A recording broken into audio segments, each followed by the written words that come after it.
Episode 22. The Underground Tennis Tournament, the Campbellton.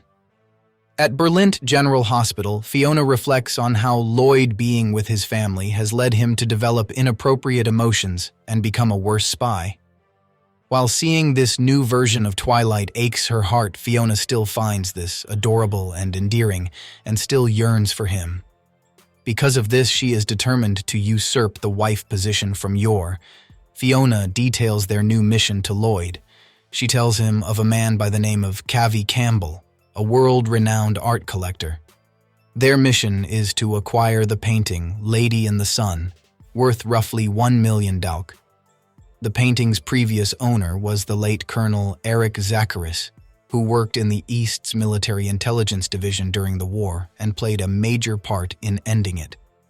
It is rumored that Zacharis was in possession of secrets that could reignite the flames of war in documents known as the Zacharis dossier, containing information about human experimentation by the East and evidence of prisoner of war massacres committed by the West. It is believed that the painting holds the key to finding the dossier, so agents hope to retrieve both before the Eastern government learns of its existence and gets it for themselves. However, the painting is kept beneath Campbell's mansion, which has tight security. Lloyd asks if Fiona has a plan, which she confirms. The agents arrive at an underground tennis tournament with audience members betting large amounts of money on each team. Disguised with tennis rackets in hand, Lloyd asks Fiona if this was the best option, and Fiona says she believes it to be the most promising one. While some of the competitors may be skilled, the winner of the tournament can take an item of their choice from Campbell's collection.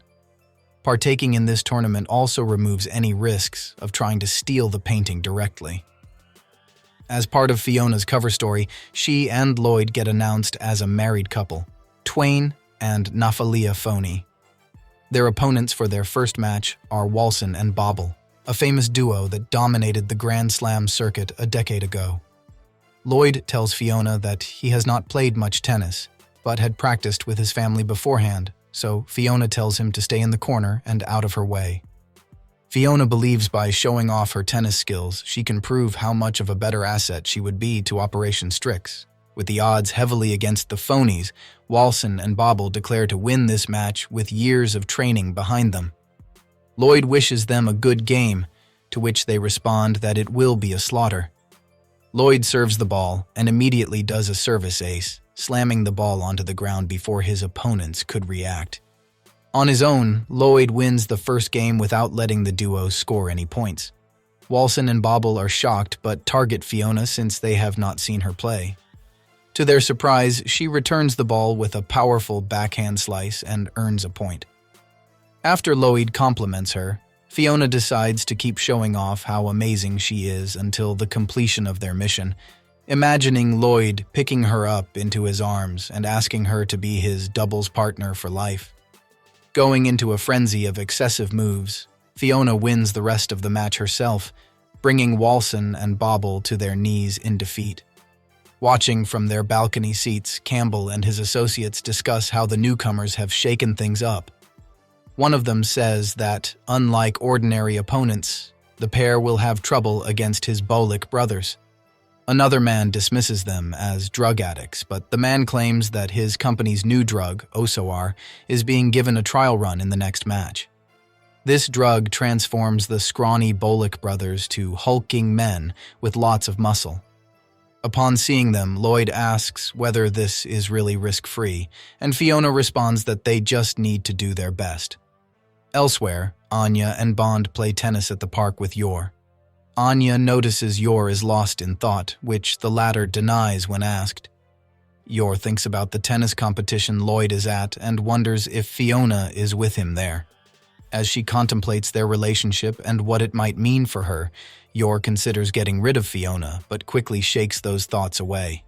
Anya, reading her mother's mind, assures her that she has nothing to worry about. Yor asks what Anya meant by that and wonders if she knew what she was thinking. Realizing her mistake, Anya quickly covers it up by saying that Lloyd will win and bring home the trophy. Yor smiles, agreeing that Lloyd can accomplish anything and will give any opponent a beatdown, and the two cheer him on. Back at the tennis tournament, Fiona explains to Lloyd that anything goes in the tournament, from modified rackets to the steroids the Bollock brothers have taken. After the brothers display their monstrous strength, many audience members scramble to place their bets on them. The brothers then approach Lloyd and throw insults at him. While Lloyd is unfazed, Fiona snaps and completely dominates the match, denying them any points while hitting them with every smash. Lloyd asks if that was necessary, but Fiona claims her hand slipped. While most of the audience is amazed by the finesse and believe they could win the tournament, Kavi thinks otherwise. Lloyd and Fiona continue to make their way through to the finals, with Fiona making lots of flashy plays to try and impress Lloyd. A butler escorts them to a waiting room, telling them to wait until the finals start in 20 minutes. The agents discuss their next opponents, Kavi's son and daughter, Carol and Kim. Despite being high schoolers, they have been training with the best since early childhood, and Lloyd and Fiona will need to watch out for any sabotage attempts from them since their father runs the tournament. Fiona is confident in their victory and wants to hurry things up. Pointing out Fiona's bruised hand, Lloyd can see that she is pushing herself and instructs her to keep herself under control, saying that losing your cool can mean losing your life.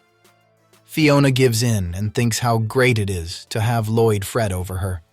Once again declaring her love for him in her thoughts, Fiona stares at Lloyd with an intense glare, which he interprets as her doubting his methods. Suddenly, the agents notice the room being gassed in an attempt to inhibit their abilities. With no way out without garnering suspicion, Lloyd and Fiona continue their discussion in Morse code and try to prevent themselves from taking in as much gas as possible before their match in the next 10 minutes. As the final match begins, the phonies come face to face with the Campbell twins. The crowd cheers in favor of the phonies, which Kavi is pleased about since he will get more money if they lose. Having been behind the gassing of the room, he confidently bets $10 million on his children. Lloyd asks Fiona how she is feeling, and she says her heart rate and breathing are a little off. Meanwhile, the Campbell kids look forward to winning the match and reveal their modified rackets. In the first game, the siblings beat the phonies with their rackets, Carol with his rocket-powered racket, and Kim with her whip racket. During the second set, Lloyd and Fiona's strengths return to them and they take the lead. Carol quickly looks to a man on the sidelines, who gives him a nod before fiddling with a control panel. In the next game, Fiona attempts to return the ball, but the tile under her foot sinks into the ground, causing her to hit the ball out of bounds. Lloyd and Fiona realize that the entire court is made up of these tiles. Lloyd says this will not be a problem, and declares not to lose to some dumb gimmicks. Fiona stares in admiration as she thinks about how this is the Twilight she fell in love with. Fiona walks to Lloyd's side and tells him they will crush their opponents together while once again declaring her love for him in her thoughts.